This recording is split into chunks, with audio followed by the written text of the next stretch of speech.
We're learning a Maimer, a chassidic discourse by the Rebbe Maharaj, the Fourth Rebbe of Chabad, Rabbi Shmuel. This discourse basically is talking about the idea that the only true existence is God. There's nothing else that has an independent, this is actually the meaning of true existence, nothing else has an independent existence except for God. He's the only one. Now, let's move on. Nimtza comes out. There's nothing else material, like a material thing, except for godliness. Because the truth is that this power of God of concealing himself is also divine, is elokus, divinity, just like the power of God to reveal himself. Like, don't think there are basically two gods. A God that reveals and a God that conceals. And they're constantly fighting it with each other. I want to show myself. No, you have to hide yourself. No. This would be like, I don't know if this is the best way of saying it, but whatever. This would be like the Christian mindset. God of good and God of bad. They're fighting all the time. So instead of saying good and bad, say revelation and concealment. Oh, Judaism has a great thing. Revelation and concealment, but it's just two gods. It's still two gods. No. Don't think this way. You're wrong. This is only one God.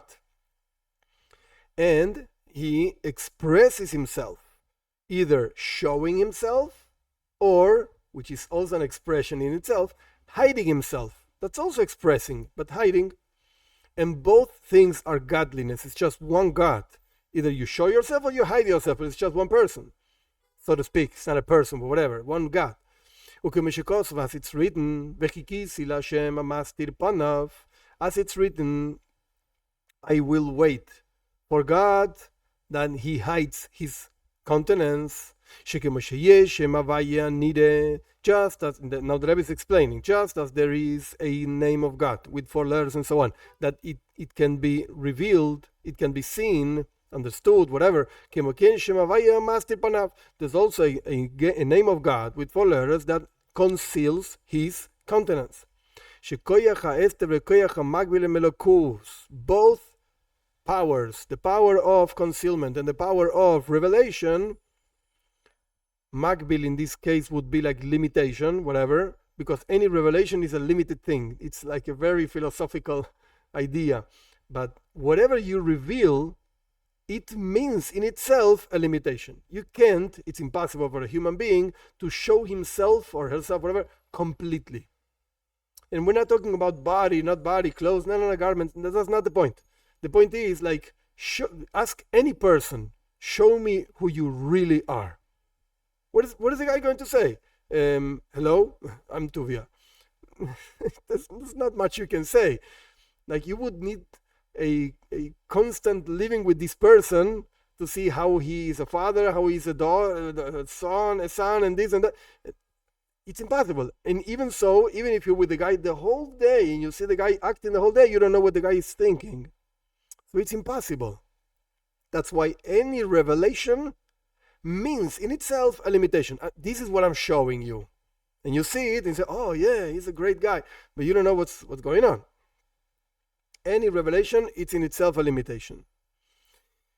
So, going back to the words of the Rebbe, the power, the strength of hester, of concealment, and the power of magbil, of limitation, hemelakus, they're both godliness. Just as the power of infinity.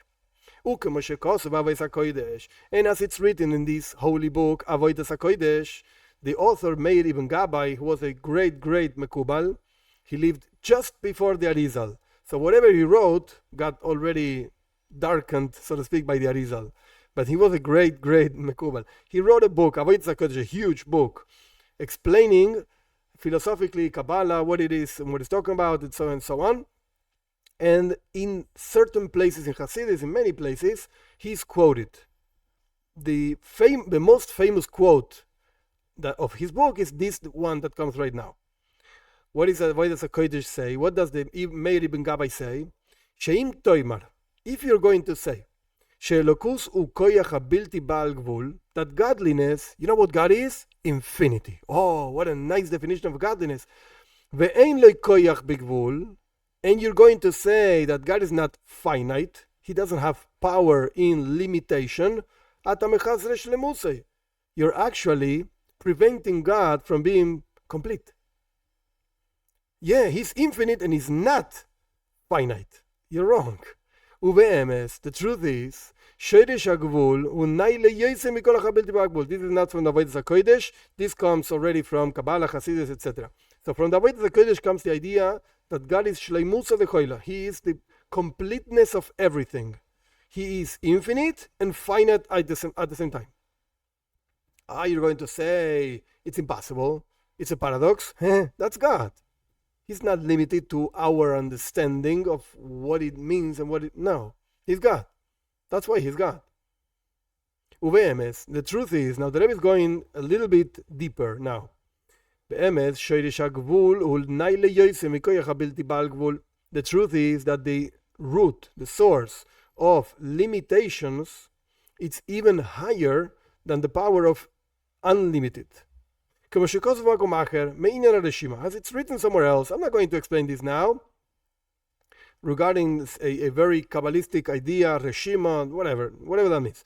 Go look somewhere else. Reshima, Hakika, Hatziva, Asiya. Okay, these names. Go look somewhere else what these names mean. Reshima means like a mark. Hakika means carving. Hatziva also means like creation. Asiya means action. Whatever. Go look somewhere else. It's explained over there. Whatever that means. This is what the Psalm says actually. 130 something. Effectively, you are a God. You're a all-powerful that hides, conceals himself. What does that mean? What is David HaMelech saying? King David, Pirush. When we say you, David HaMelech is calling God you. When you're saying you, you're really talking about the essence of a person. Like whatever is revealed from this person, you have it in front of you, and you say you. Just as you are revealed to me, the same thing is you, you hide yourself. It's the same you. It's just you. That means the power of God to conceal himself. So just as he reveals himself, at the same time his essence conceals himself. It's the same me, so to speak.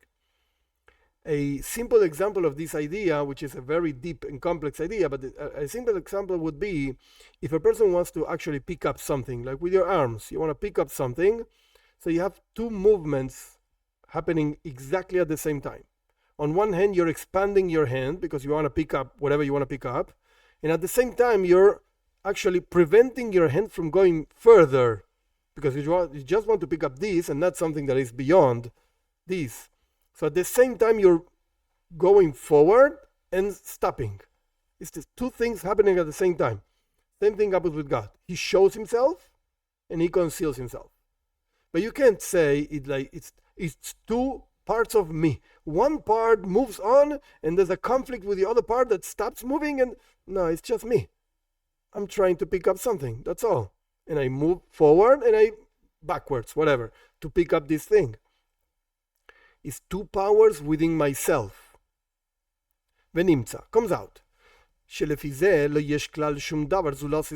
According to this, there's nothing else except for God. Because all the material things that were created are really godliness, literally godliness. Everywhere you can put your eyes on is godliness. That's the word of God. Amehave, that creates that thing you're looking at, and sustains that thing that you're looking at. As it's written in the second part of Tanya, in the third chapter, that's what it's called, the portal of unity of God and faith of God and so on. It says over there, if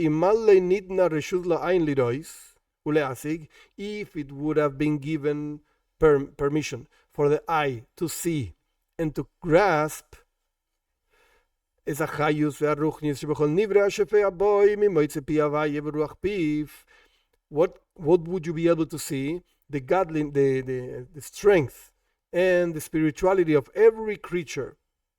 That this strength of God is actually flowing to this creature from the word of God, and the ruach piv means the air from his mouth, whatever. If you would be able to see, then the material part, the physical part of the creation would not be seen to our eyes. You either see the physicality of the thing or the spirituality of the thing. You can't see both things at the same time. Because the physical part of a creature is completely nullified in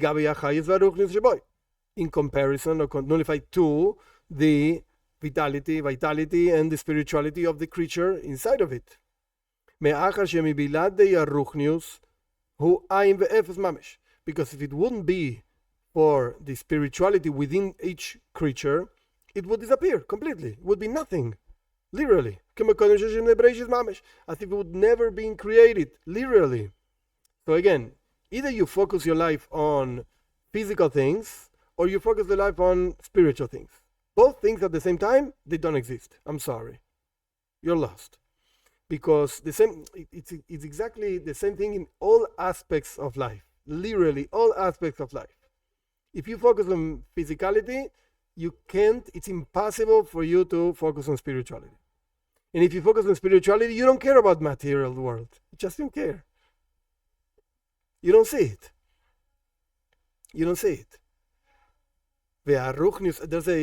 There's a museum in Eretz Israel. I never went over there, but I just heard, and it's interesting, the idea. Even if it's not true, it doesn't really matter. It's an example for this. It's very good. There's a museum of blind people in Eretz Israel. That's what I heard. And you're guided through the museum. Everything is dark, of course. You don't see anything, even if you actually see, but you don't see anything. And somebody's guiding you.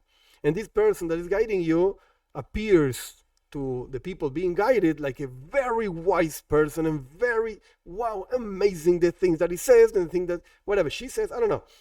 And then when the museum actually finishes, you're like, quote unquote, in love with this person. Why so wise and so great? Then when you get to see this person, it's like a small person like this, all not nice, like really not a nice person. You would never think that this ugly person is actually so wise. And then you realize, oy vey, through the museum, I thought this was the greatest person in the world, like wisest person. I want to be with this person my whole life. But then you see the person, you say, oy vey, I can't even see the face of this person. I don't like this person at all. It's terrible. So again, if you focus on spirituality, you don't care about material world. And if you focus on the material world, it's impossible for you to see spirituality. Impossible. Okay, let's move on. This spirituality that is flowing into the creature, into any creature, any creation, from the words of God and from his mouth, whatever. This is the only thing, this spirituality that flows into the creature, into the creation, that's the only thing that sustains and creates this thing, physical thing, from nothing into something. And creates it, if this is so, what's the reality of every single creature in the world? God. Godliness, that is giving life to every single creature. Besides godliness, there's nothing else. What's the explanation of these words that the Alter Rebbe, actually the founder of Chabad, brings in this second part of Tanya, in chapter 3? What does that mean? Biur Dvarav. The explanation is like this. What does it mean that the creature, each creature is actually completely nullified in existence to the godliness that flows from God into this creature to create it and to sustain it? What does that mean, this bitul, this nullification thing? What's the meaning? Now, noida ki bitul b'metzius uke inyan mashikosav Moshe. V'nachnu ma. It is known that this idea is a chassidic, very famous, common idea in Hasidus, bitul b'metzius, complete nullification. I don't know, metzius means existence, but it's like nullification of existence, like a complete, absolute nullification.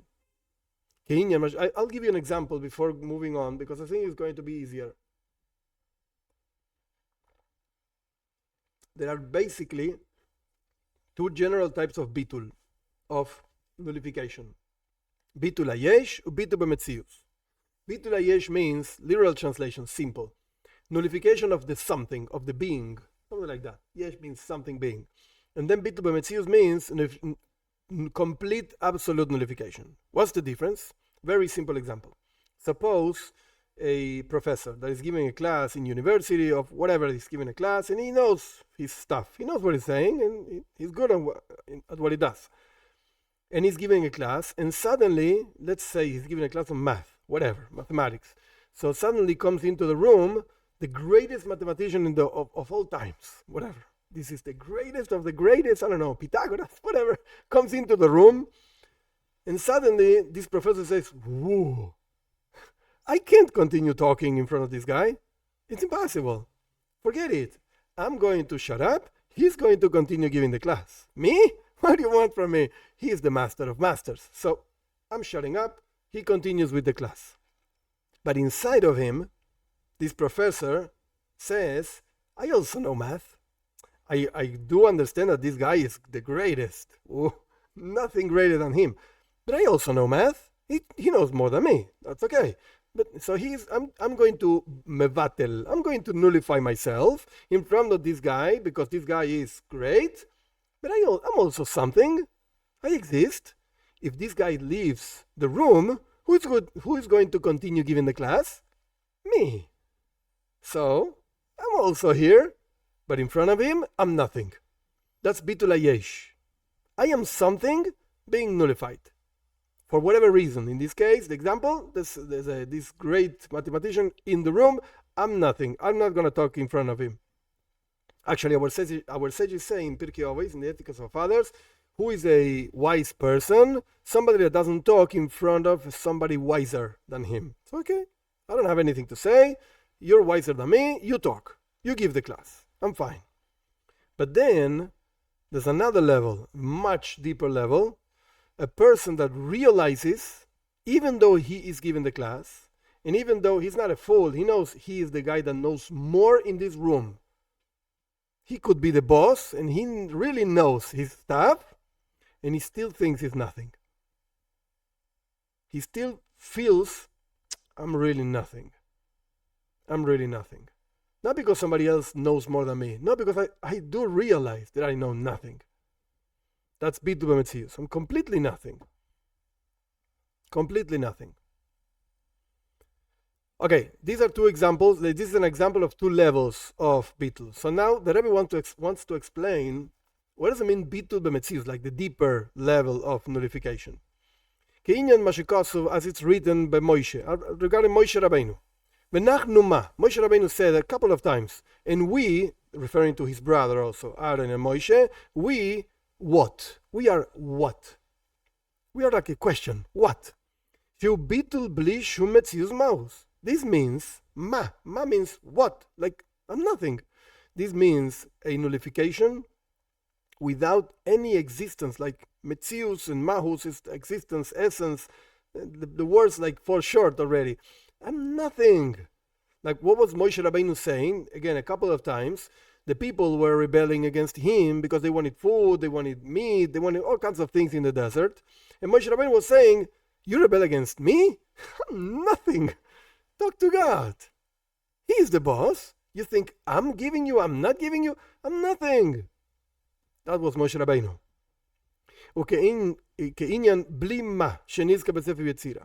And this is something similar to an expression that is written in Sefer Yetzirah. Sefer Yetzirah is the book of formation, very ancient book. Some people say Avraham Avinu wrote it. Some people say Adam HaRishon wrote it. Whatever, nobody knows.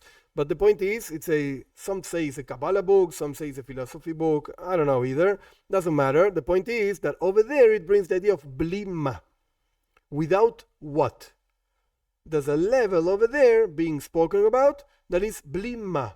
Esther Spheres blimma. 10 expressions without a what? Like without a independent existence from God. That means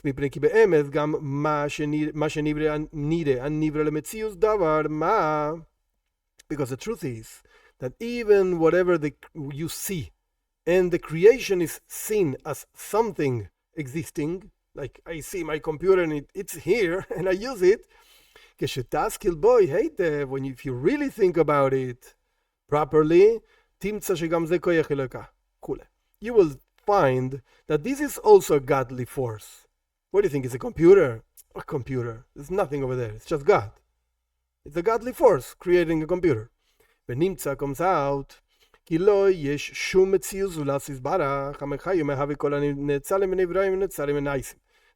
comes out that there's no existence except for Him, for God, that gives life and creates all the emanations, all the creations, all the formations, all the actions, whatever the four worlds spoken about in Kabbalah, whatever that means.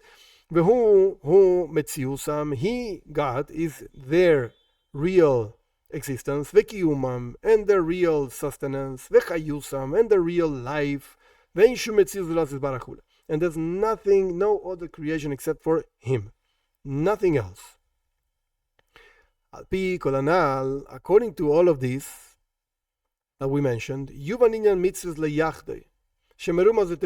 now we're going back to the beginning, basically.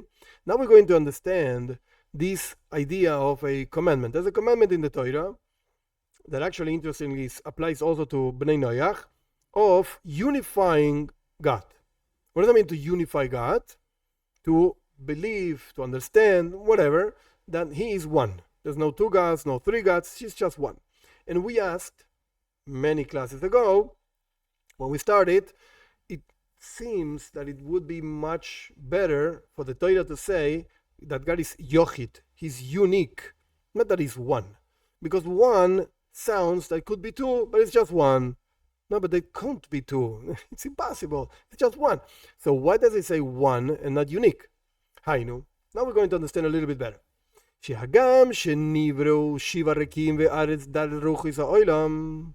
Even though actually they were created 7 heavens and the earth, that refers to the letter Ches, which means the number 8, and there are 4 directions in the world, that means the letter Dalet, which represents the number 4. There is a world. Like, open your eyes and you will see a world. You can't say it's not there. Mikol Makam. However, since they are completely nullified, as we explained, comes out that there's no other creation except for God. This is alluded to in the word echad, one, and not the word unique, yochid. Why? If the Torah would have said yochid, which means unique, we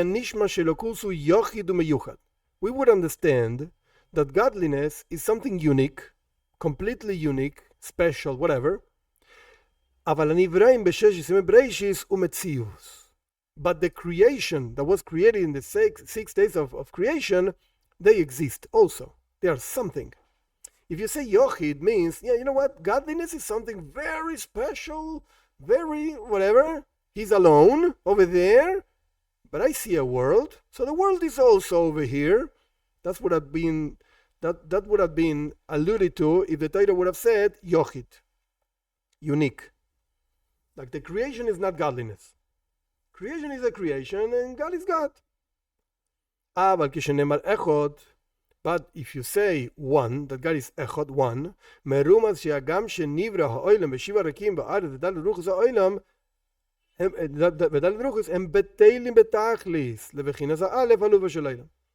that it's alluded in the word one, echad, that even though there is a creation of a world with 7 heavens and the earth and the dalet and the 4 directions of the world and so on, all of that is completely nullified to the letter Aleph, which refers to Alufo Shel Olam, the master of the world.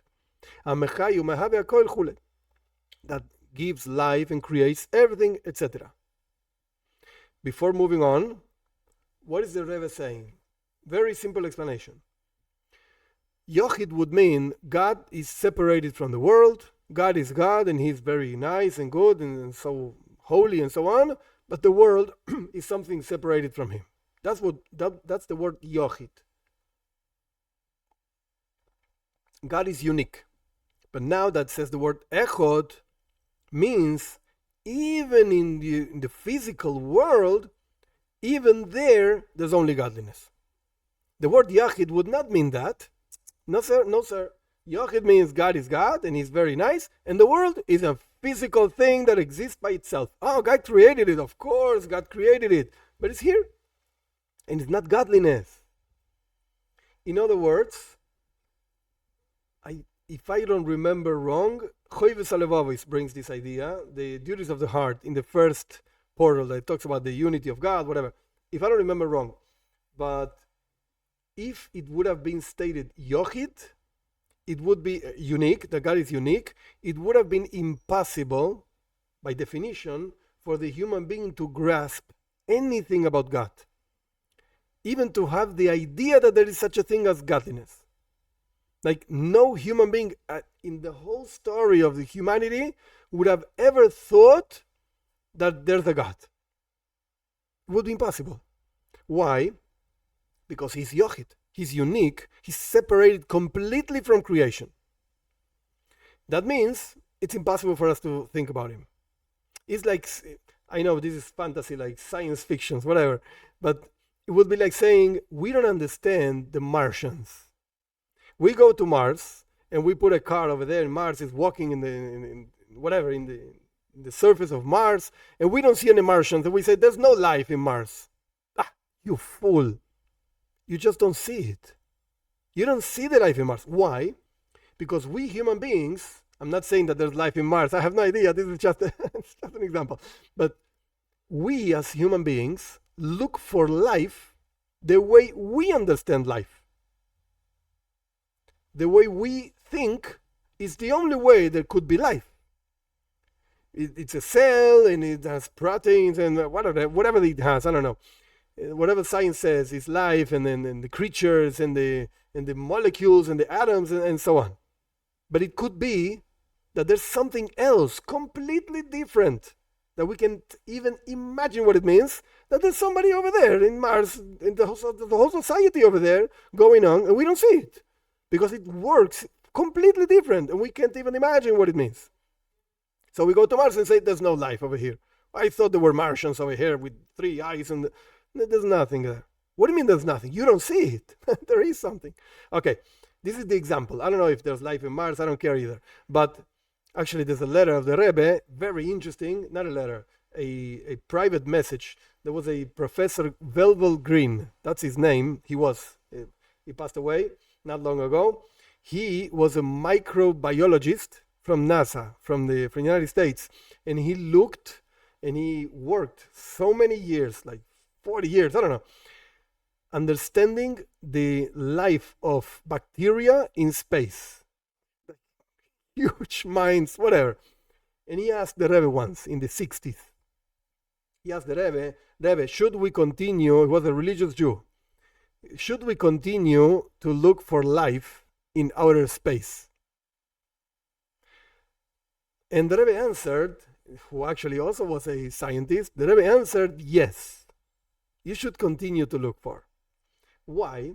Because if you stop looking for life, you're limiting God. God can do anything He wants. God can make Martians with 3 eyes, or Martians we can't see, whatever.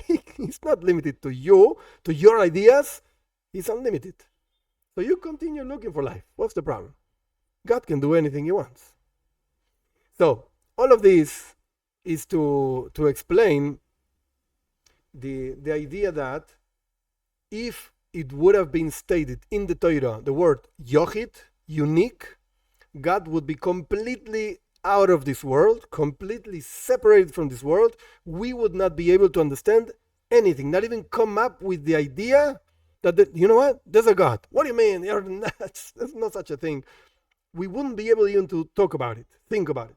Now that the Torah says echod, echod means one, and that gives room, so to speak, to chas v'shalom, God forbid, to think that there could be 2, 3, 4, whatever. Now that there is a world, you know what? God is one with the world, or the world is one with God. Even if you see a world, but He is also within this world. Don't limit God. He's not only a spiritual thing, He's even within this world. That's why He says one, echod. On this, there's a song, Igdal Elokim Chai, Ishtabach. I don't know, we don't sing it in Chabad, but there is such a song regarding the 13 principles of the Rambam, of Judaism, and so on. It's called Igdal. You can look it up, you'll find it. Igdal Elokim Chai, and so on. Okay, Ashkenazim like this. Okay, in Chabad we don't sing this, but this is what the Rebbe is talking about. Echod, Zenemar, Yesh Echod ve'ein Sheini. There's one, and there's no two. There's one, but not two. Pirush, what does that mean? Hagam ki echod, yesh gam echod amonoi. Even though when you say one, you actually are saying one in an accountable way. 1, 2, 3, 4, 5. You say one, okay, I just said one. It could be two. But you know what? God is one, but there's no two. And again, why doesn't it say yochid? Just say unique. No. Unique means no access to godliness at all. One means access to godliness, but there's no two. This is a different one. It's not one that could be, there could be two. You see? This is the whole point of the Maimer, actually. When the Torah says echod, one, the truth is, it is as if it would have been said yochid, unique. Rag, nemar echod, but the Torah wrote one, in order to allude, understand and allude in this word, that even though there were created 7 heavens and the earth and 4 directions and so on, even so, they are nullified, completely nullified to the first letter of this word, Aleph, which means the master of the world, that gives life and creates all the creatures and so on. Nimtza comes out. According to this, there's no possibility of associating God with anything at all. Shituf, what are you talking about? Forget it.